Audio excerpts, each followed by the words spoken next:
Oi pessoal, esse vídeo faz parte do projeto de resolução de todas as questões do Enem dos últimos 3 anos, 2017, 18 e 19.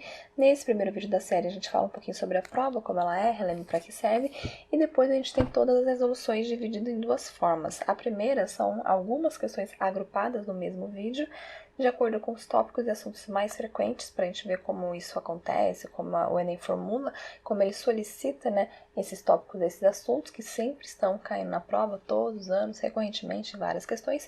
E do outro lado a gente vai ter as questões isoladas, né? Então as outras questões que não aparecem nesses agrupatinhos, elas vão ser resolvidas isoladas, como nesse vídeo. Então se você não encontrou sua questão isolada, procure por favor um desses vídeos ou pergunta, a gente te ajuda. Combinado? Vamos lá?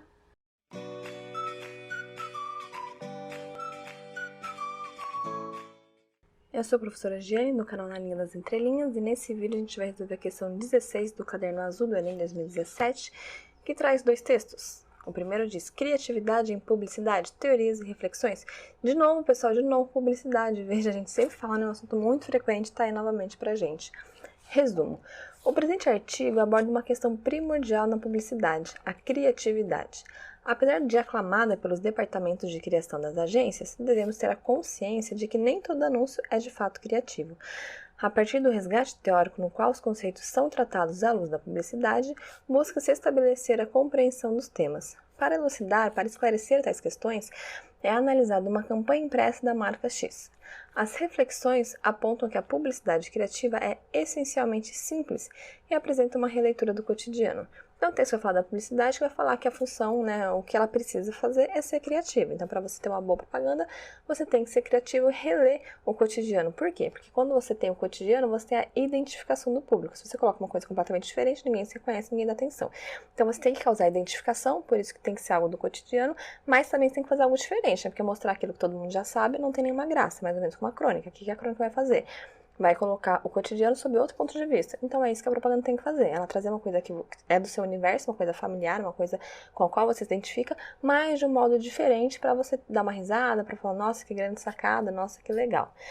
E aí você tem o texto 2, que é justamente uma propaganda, uma homenagem do Dia das Mães, que diz o seguinte: ninguém entende melhor de criação do que elas. E aí, o que o texto vai dizer? Aliás, o enunciado.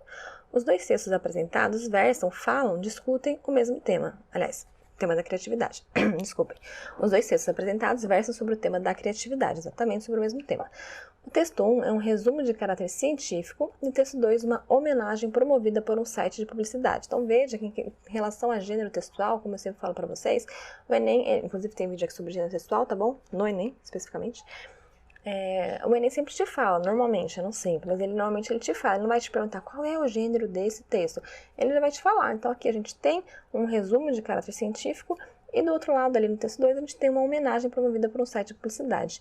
E de que maneira o texto 2 exemplifica o conceito de criatividade em publicidade apresentado no texto 1? Então o que o texto fala aqui no enunciado? Tem uma relação entre os dois textos. Qual é a relação? O texto 1 vai falar de um conceito que vai aparecer no texto 2. Então, o texto 2 é um exemplo do texto 1. E eu quero saber como isso acontece. Então, primeiro a gente precisa entender qual é o conceito que está sendo discutido no texto 1, que a gente já viu, o conceito da criatividade.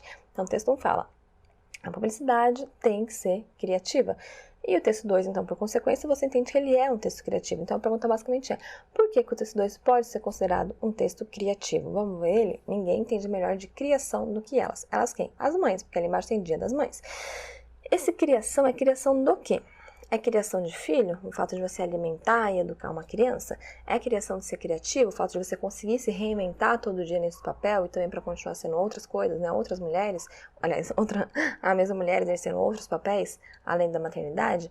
Então, esse criação, veja que ele tem vários sentidos. É uma criação de criar um filho mesmo, como eu disse, educar, alimentar, né? Pôr a criança lá, fazer a criança crescer de modo legal, de modo adequado. Mas é também o fato da mãe ser criativa, né? Então, a mãe precisa ser criativa, né? Até para conseguir administrar tanta coisa na vida, ela tem que ser criativa, ela tem que conseguir criar coisas novas e ninguém consegue fazer isso com uma mãe, até pela necessidade, né? Então, a gente vê que o que vai fazer com que esse texto 2 seja um texto criativo é o fato dessa palavra criação ter vários sentidos, que a gente chama de polissemia, ou de duplo sentido quando são dois, de ambiguidade, né, o que dá margem para duas coisas, mas principalmente polissemia, né, poli de vários, né, significados. Então, uma palavra tem vários significados, e daí você pode aí ficar filosofando sobre eles. Então, é isso que a gente tem que procurar nas alternativas, tá bom? Ah, então o texto 2 vai ser o exemplo do texto 1, porque ele faz menção ao difícil trabalho das mães em criar seu filho? Ai, realmente é muito difícil. Realmente é muito difícil. Essa é uma informação extra-textual. Você pode saber que é muito difícil criar filho, mas não está no texto, muito menos no 2. Ninguém fala sobre ser fácil ou difícil criar filho. Daqui a palavra-chave difícil tem que ser riscada, alternativa errada. B. Promovendo uma leitura simplista do papel materno em seu trabalho de criar filhos? Não, também não tem uma leitura simplista. Está falando que ninguém entende melhor de criação do que as mulheres. Não está falando se é difícil ou se é fácil. Né? Não fala. Só fala que assim, de todo mundo que tem, quem vai entender melhor são as mulheres. Então não é simples. C. Explorando a polissemia no termo criação? Exatamente. Eu tenho várias acepções, vários significados para esse termo. E é isso que faz com que o texto seja criativo, né? Você fica pensando sobre como criar tem vários sentidos diferentes. D. Recorrendo a uma estrutura linguística simples? Não é simples, né? Por que não é simples? Na verdade, assim, não é simples porque é uma polissemia, mas você poderia falar, mas polissemia é algo sempre usado, né? Não é tão rebuscado, não é tão difícil. Mas não é isso, não é o fato de ser simples que vai me dar criatividade. É criativo porque tem vários significados e me dá vários sentidos, por isso é criativo.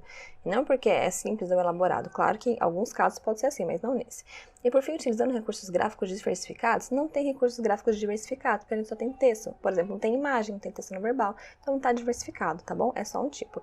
E é isso, pessoal, uma questão sobre interpretação, sobre gêneros também, e sobre publicidade, como sempre, mas como é muito frequente, tá bom?